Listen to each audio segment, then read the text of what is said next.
अरे भैया, तुम तो हारे हुए थे। तुमको जो जनता नकार चुकी थी। 43 को जो सीट आई है, ये तो चोरी बेईमानी करके आई। लत्तम जुत्तम भी हो रहा है, लेकिन दोस्ती नहीं छोड़ेंगे। धोखा तुमको खंजर मारा है तो तुम छोड़ दो। नमस्कार, न्यूज फॉर नेशन देख रहे हैं आप और मैं हूं शुभे आपके साथ। बिहार के सियासत में इन दिनों इस बात की चर्चा खूब हो रही है कि आगामी कुछ दिनों में चुनाव होंगे और साथ ही साथ ये सरकार रहेगी या नहीं रहेगी, और इसके साथ साथ आरोप प्रत्यारोप का सिलसिला भी लगातार जारी है। इसी कड़ी में राजद के नेता अब्बू दुजाना ने एक बार फिर मुख्यमंत्री नीतीश कुमार पर बड़ा हमला बोला है। जिस तरीके से जदयू और भाजपा के रिश्ते पर लगातार विपक्ष की ओर से सवाल उठाए जा रहे हैं, जब से अरुणाचल प्रदेश के राजनीतिक घटनाक्रम सामने आई है, उसके बाद से ही लगातार इन दोनों ही पार्टियों के रिश्ते पर विपक्ष की ओर से निशाना साधा जा रहा है।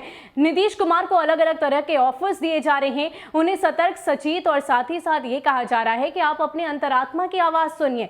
और इतना ही नहीं, नीतीश कुमार भी अलग अलग तरीके से अपना दुख जाहिर करते नजर आ रहे हैं। उनका दर्द हमेशा छलकता नजर आ रहा है। खास करके अगर हम राष्ट्रीय कार्यकारिणी की बैठक की बात करें तो उस दौरान उन्होंने इस बात की चर्चा की थी कि भाजपा ने उनके पीठ में छुरा घोंपा है, और इसी को लेकर अब्बू दुजाना ने कहा है कि जब इस तरीके से भाजपा ने उनके साथ धोखेबाजी की है, फिर भी वो क्यों उनके साथ ही हैं। उन्हें तो अब अपनी अंतरात्मा की आवाज सुननी चाहिए। और साथ ही साथ ये जो आरोप वो हमेशा लगा रहे हैं कि बिहार विधानसभा चुनाव में भाजपा और लोजपा की वजह से हम चुनाव हार गए हैं, तो ये बात बिल्कुल गलत है। बिहार की जनता ने तो उन्हें पहले ही हरा दिया था, वो पहले ही हार चुके थे। वो तो भाजपा की वजह से उन्हें इस बार चुनाव में जीत हासिल हुई है। तो भाजपा और जदयू के तल्ख रिश्ते को लेकर अब्बू दुजाना ने ये तक कह दिया कि अब नीतीश कुमार को इस बात का फैसला कर लेना चाहिए कि तेजस्वी यादव को ही वो मुख्यमंत्री बना दे। इसी में उनकी इज्जत है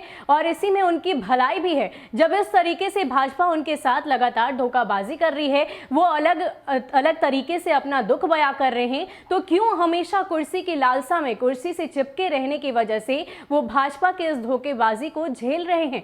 इसके अलावा अब्बू दुजाना क्या कुछ कह रहे हैं, आप खुद सुन लीजिए। ये कोई परिषद की भी बैठक कर लें, और ये समीक्षा बैठक की है, राष्ट्र परिषद की बैठक की है, और ये बीजेपी पर ठिकरा फोड़ रहे हैं। अरे भैया, तुम तो हारे हुए थे। तुमको जो जनता नकार चुकी थी। हारी हुई पार्टी समीक्षा करती है, करेगी ना।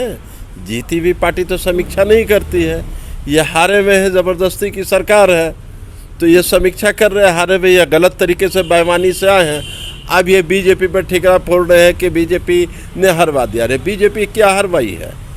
आपको जनता ने वोट नहीं किया, और 43 को जो सीट आई है, ये तो चोरी बेईमानी करके आई है। ये तो आप बीजेपी पर कह रहे हो।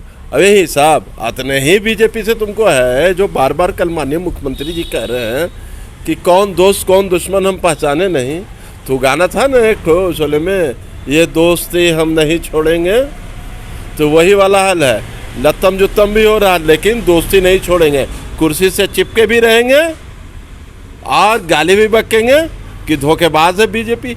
अरे धोखा तुमको खंजर मारा है तो तुम छोड़ दो। और देखिए, ऊपर वाला इंसाफ करता है। आपने महागठबंधन का 2015 में पूरी बिहार की जनता ने मैंडेट दिया था। आपने पूरे बिहार की जनता को भी छुरा भोंका और महागठबंधन को भी छुरा भोंक करके आप खाकी हाफ पैंट पर आ गए। अब खाकी हाफ पैंट के साथ लतम जुत्ता हो रहा है कि हमको छुरा मारी, सब छुरा मारी। तो ऊपर वाला इंसाफ तो कर दिया है। अब तुम जल्दी से कुर्सी छोड़ो और तेजस्वी को मुख्यमंत्री बना दो। इसी में इज्जत है आपकी।